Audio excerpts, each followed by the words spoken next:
private spot. What's going on, ladies and gents? It's a little bit of an unflattering angle today because we're in the middle of a move, so I had to find the best place to go to. But I want to talk about the dislike button, or the lack thereof. So if you haven't been living under a rock or not watching YouTube content as of late, you've probably noticed that the dislike button is, well, it doesn't show you how many dislikes are there anymore, which is very,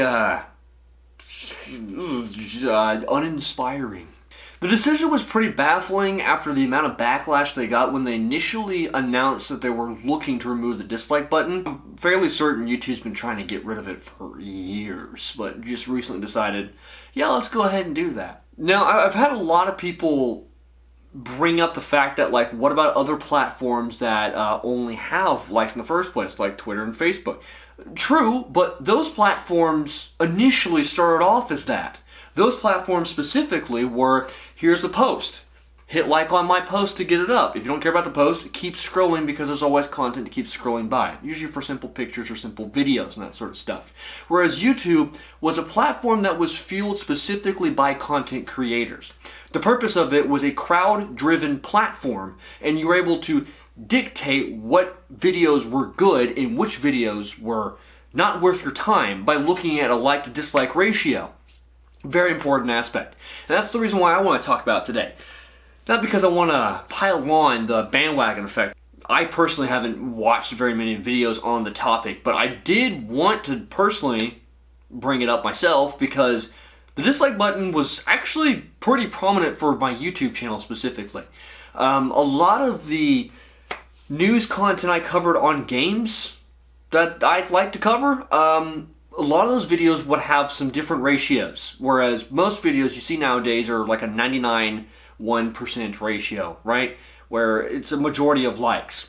But when you see a video that even has like 10% likes, 90 likes, 10 dislikes, still a pretty prominent number. It tells you there is something wrong with this video that people are disagreeing with. And it usually takes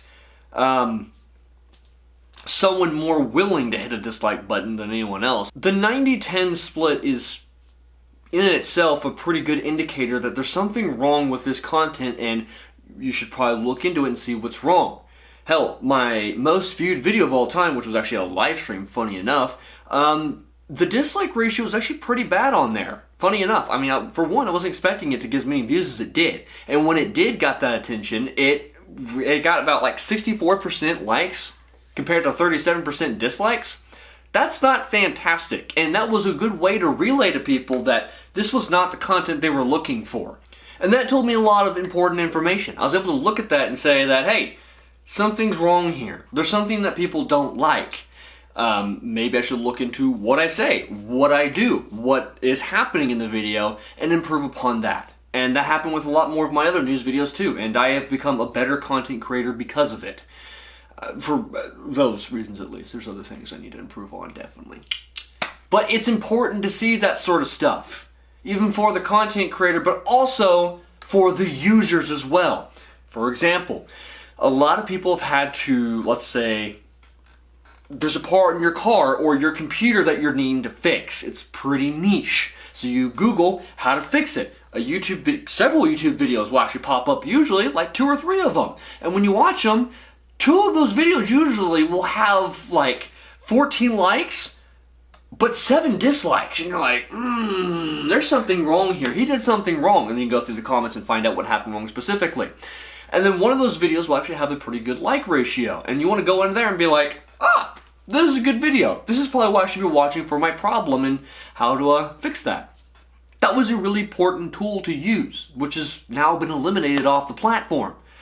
I don't really understand why they would get rid of it. Well, I know a couple of reasons why they'd get rid of that, but needless to say, I don't think this decision's going to be going away. Does it suck? Yeah, because you took power away from the content creators as well as the viewers.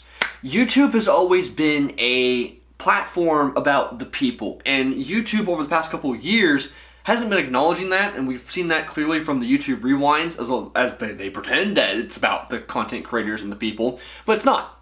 It hasn't been for the past couple of years. YouTube should be about the people, and making decisions like this perfectly proves that it's not anymore.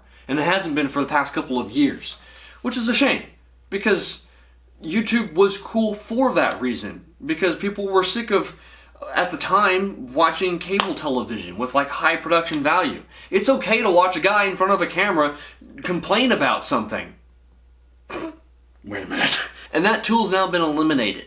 So I'm sure many of you by this point in time have seen the change in the description of the very first YouTube video, known as Me at the Zoo. The original creator of YouTube, who made that video, actually went back and changed the description of that video to show specifically his point about why it's not a good idea. And he brought some very good points. I recommend giving it a read if you haven't done so already. But he brings up some good points in there, like saying, the ability to easily and quickly identify bad content is an essential feature of a user-generated content platform. Why? Because not all user-generated content is good. It can't be. In fact, most of it is not good, and that's okay. The idea was never that all content is good. The idea was, however, that among the flood of content, there are great creations waiting to be exposed. And for that to happen, the stuff that's not great has to fall by the side as quickly as possible. The process works, and there's a name for it. The wisdom of the crowds. The process breaks when the platform interferes with it. Then the platform invariably declines. Does YouTube want to become a place where everything is mediocre? Because nothing can be great if nothing is bad. When everything is great, nothing is great. And everything becomes boring at that point in time. This is a philosophy I've followed for a long point in time. It seems like YouTube is more about trying to prevent hurting people's feelings at this point, because getting rid of the dislike button doesn't really add much to the platform other than preventing people's feelings from getting hurt. Like, this is more of a position of giving every crying child in the store a candy bar to fix the problem, instead of addressing what actually needs to be fixed, looking at problems that do need to be fixed. We don't need to look at the child and try to heal their emotions when they're in trouble. Instead, they should look at the problem, analyze the problem, and go from there. But if you just try to amend specifically just the emotions and not the problem, what do they learn here? And what's anyone going to learn here? How am I supposed to learn from a terrible video that I might have made that probably gets like a 50-50 like to dislike ratio? I don't know anymore. And everyone else watching doesn't know either. People might be less inclined to even hit the dislike button because there's no purpose to it.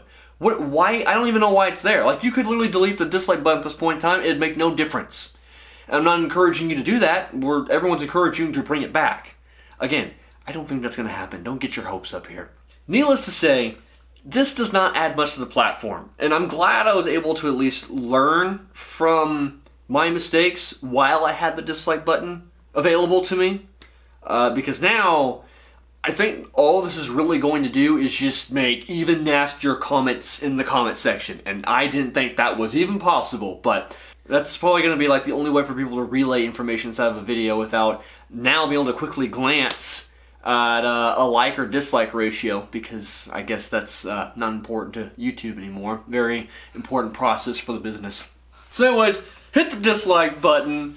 Check out my other content, yeet and whatnot. I would say subscribe, but they're probably gonna get rid of that and then just keep the notification bell at this point.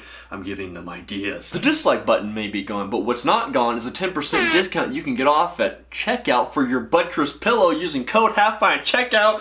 Oh, smooth transition. But for real though, treat yourself this Christmas with a nice, firm buttress pillow that you can get at 3 different models. Very nice, wonderful thing to have at your bedside for ya. Seriously, these things are like super comfy. Alright, jokes aside, thanks for watching. Leave your dislikes in the comment section down below. See you later.